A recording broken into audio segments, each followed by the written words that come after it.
Sa bawat sulok ng Tanawan, may kwento ng pagsisikap, pangarap at pag-asa. Isang bayan na sama-samang bumabangon, sama-samang kumikilos para sa mas maunlad na kinabukasan.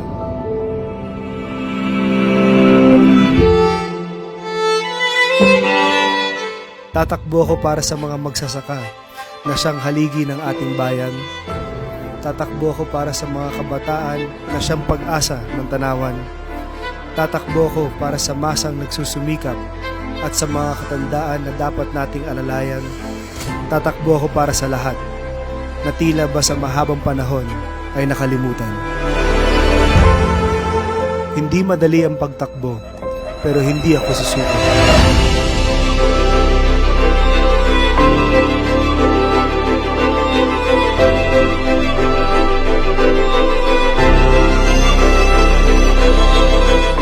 Kasama ninyo, haharapin natin ang bawat hamon.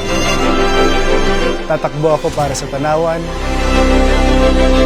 Ako si Sam Torres Aquino Bengson, handang maglingkod sa inyo bilang Vice Alcalde. Sama-sama tayong tatakbo para sa mas maliwanag na bukas.